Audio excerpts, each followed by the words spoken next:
नमस्कार दोस्तों। आज एक खबर जो काफी देखने को मिल रही है कि एक 13 साल की लड़की बनी साध्वी। तो आइए समझते हैं कि साध्वी बनना क्या होता है, साध्वी का मतलब क्या होता है और अगर ये लड़की साध्वी बनी है, जिसने घर-बार सब कुछ छोड़कर अपनी पढ़ाई-लिखाई, समाज, दुनिया जहान जो भी कहा जाता है छोड़कर आज वो साध्वी बन गई। तो इसका क्या मतलब होता है? उसकी ज़िंदगी पे क्या प्रभाव पड़ेगा? देश में क्या प्रभाव पड़ेगा? समाज में इसका क्या प्रभाव पड़ेगा? और महिलाओं से ये किस तरह से संबंधित है और महिलाओं की ज़िंदगी इस तरह से इससे किस तरह से जुड़ी हुई है? आइए आज इस पे चर्चा करते हैं। आइए पहले जानते हैं कि वो खबर क्या है। एक आगरा के रहने वाला परिवार है जिसमें एक 13 साल की बच्ची है। उस बच्ची ने जैसा कि कहा जा रहा है कि उस बच्ची ने खुद को अपने आप को धर्म के हवाले कर दिया है। अपने गुरु के जो शरण में रहने का उनका इच्छा है और वो दुनियादारी और मोह-माया से बिल्कुल अब अलग रहना चाहती है और खुद को एक साध्वी के रूप में देखना चाहती है। और इसी के मद्देनज़र वो अपने गुरु की शरण में गई है। वहाँ से वो अब दुनियादारी सब कुछ जितना भी पढ़ाई-लिखाई अपना सामाजिक जो जितने भी जो उसके संबंध हैं वो सब कुछ छोड़कर वो एक साध्वी बनेगी। और इसमें उसके परिवार का भी सहयोग है, सपोर्ट है कि हाँ, परिवार ने स्वेच्छा से अपनी इच्छा से कहा है कि हाँ, हमारी बेटी साध्वी बनेगी और उसने अपनी बेटी का जो परिवार है, उसने अपनी बेटी को दान कर दिया है। और ऐसा भी कहा जा रहा है कि वो परिवार जो है, वो अपनी बेटी का पिंड दान करेगी।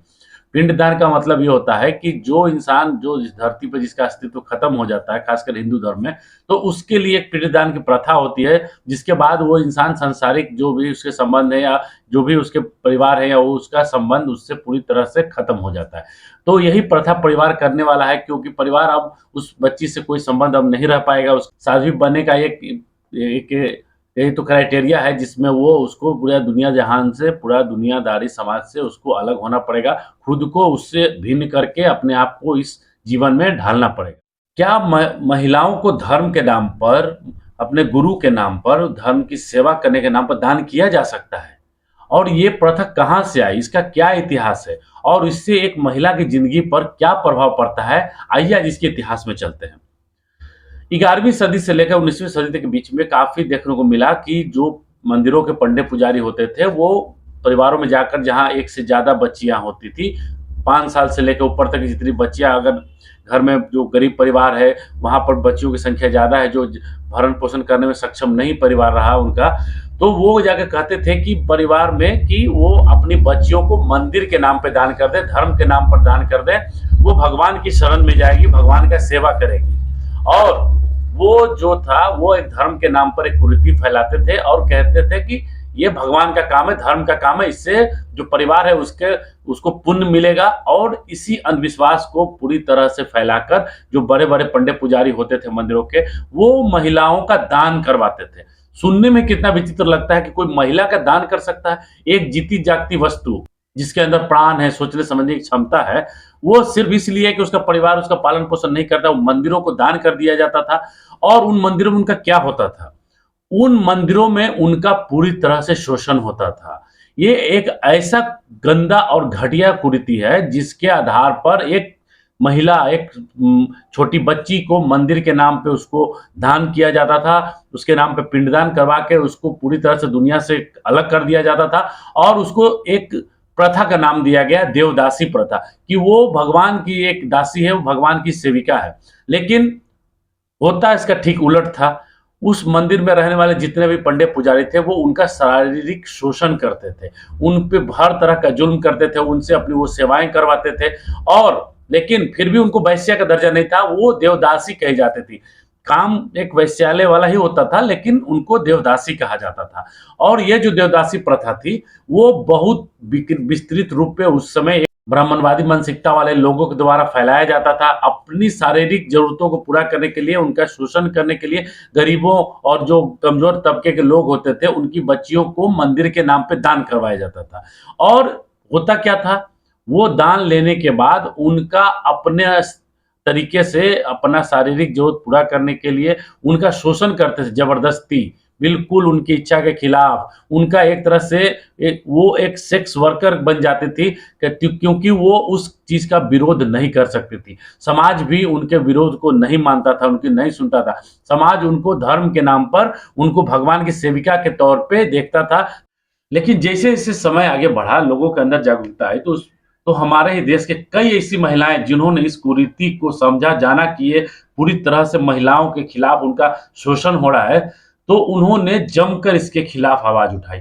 उनमें से प्रमुखता से जिनका नाम हम लोग जानते हैं, उनमें से है सावित्री बाई फुले, फातिमा शेख, मुत्तु लक्ष्मी रेड्डी जैसी महिलाओं ने, जिन्होंने इसका बहुत जमकर विरोध किया, लोगों के अंदर जागरूकता लाई, खासकर महिलाओं को शिक्षित करने का जो इन्होंने बेड़ा उठाया और महिलाओं को शिक्षित बहुत हद तक किया भी। भले जितना भी विरोध हुआ इनका, ब्रह्मवादी लोगों ने इनको पूरी तरह से धर्म से बहिष्कृत कर दिया, समाज से बहिष्कृत कर दिया, लेकिन इन महिलाओं ने कुरीति को खत्म करने के लिए अपना भरपूर योगदान दिया, पूरी तरह से महिलाओं को सक्षम बनाने का अपना पूरा योगदान किया और धीरे-धीरे ये जो प्रथा थी वो बहुत हद तक एकदम खत्म हो चुकी थी। लेकिन जब से ये जो खबर आई है कि एक 13 साल की बच्ची जो आगरा के रहने वाली है, उसने अपने आप को गुरु के नाम पे दान किया है या अपने को आपको गुरु के नाम पे समर्पित किया है, वो धर्म की सेवा करना चाहती है। तो ये जो देवदासी प्रथा है उसकी साफ झलक यहाँ देखने को मिल गई। एक 13 साल की बच्ची जिसने दुनियादारी की समझ नहीं अभी देखी है, जिसको अभी कुछ पता नहीं है कि दुनिया क्या होती है, उसको जिस तरह अगर उसकी मानसिकता देखी जाए तो बहुत सारे ऐसे बच्चे होते हैं जो अपनी पढ़ाई से परेशान होते हैं, वो चाहते हैं कि हम पढ़ाई ना करें, वो गार्जियन के जो दबाव होता है या गार्जियन जो डांटते हैं उससे परेशान होते हैं, तो उनको लगता है कि हम इस सब चीज़ों से छुटकारा पा लें और एक आसान जिंदगी जिए। इसी का जो एक मानसिक दबाव, एक प्रभाव है, वो इस बच्ची के चेहरे पर, दिमाग में साफ दिखने को मिलता है। क्यों? क्योंकि अगर कोई भी बच्ची जो 12-13 साल की है, जिसके अंदर अभी किसी तरह का कोई समझ नहीं है, अगर उसको ये कहा जाए उसको धर्म की बहुत ज़्यादा नॉलेज हो गई है, बहुत ज़्यादा समझ हो गई है, तो ये बिल्कुल भी गलत है। क्योंकि धर्म एक ऐसा मामला है, धर्म एक ऐसा मुद्दा है, जिसको समझना इतना भी आसान नहीं है। 12-13 साल की लड़की जिसको अभी पढ़ाई करना चाहिए था, जिसको अभी स्कूलों में होना चाहिए था, जिसे अपना भविष्य बनाने की तरफ सोचना चाहिए था, वो अगर साध्वी बनने का सोच रही है, तो वो साफ दिखता है कि वो दुनियादारी के जितने भी जो जो जो तरीके हैं, जैसे पढ़ाई, गार्जियन का दबाव, परिवार में डाँट फटकार, ये सब जो आम ज़िंदगी, हर इंसान की ज़िंदगी में जो एक आम चीज़ है, जो कोई भी इंसान को आगे बढ़ाने, सबल बनाने और एक मजबूत शख्सियत बनने में मदद करता है, उससे वो दूर भागना चाहती है। वो इन सब चीज़ों को एक धर्म का जो चोला, एक धर्म का जो एक आडंबर के तौर पे देखा जाए, तो उसमें अपने आप को डाल कर ये चाहती है कि हम इन चीज़ों से मुक्त हो जाएँ और इसी का एक परिणाम है कि वो चाहती है कि हम धर्म के नाम पर चले जाएँ, लेकिन उसको अभी ये समझ नहीं है कि वो कहाँ जा रही है, उससे उसका क्या होने वाला है, उसके पीछे उसका परिवार नहीं होगा, उसके पीछे कोई अपना नहीं होगा जो उसको उसकी रक्षा करे, उसका शोषण रोक सके, उसको मतलब कि हर विपदा, हर जो आपत्ति से विपत्ति से बचा सके। लेकिन वो अभी नासमझ है, उसको अभी दुनियादारी और जो इस तरह की जो कुरीतियाँ हैं उसकी समझ नहीं। अब जहाँ देश में संविधान आया और महिलाओं को बराबरी का अधिकार मिला, तो आज देश की जो महिलाएँ हैं वो अपने आप को आज आसमान तक पहुँचा चुकी हैं, चाँद और अंतरिक्ष तक पहुँच चुकी हैं।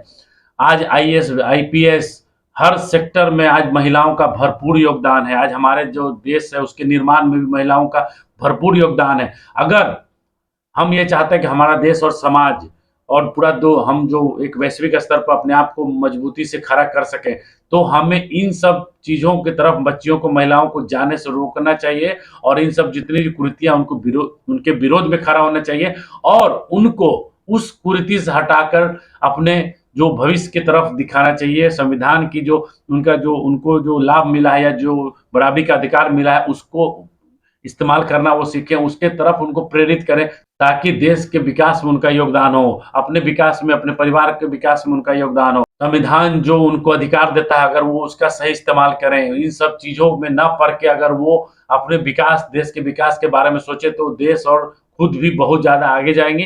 बाकी ये जो कुरीति कितनी गंदी रही है, आप भी खुद इसके बारे में पड़ताल करें, जाँचें, समझें। महिलाओं का कितना ज़्यादा नुकसान हुआ है, इसको भी जानें और समझें और इन सब चीज़ों का विरोध करें। धन्यवाद।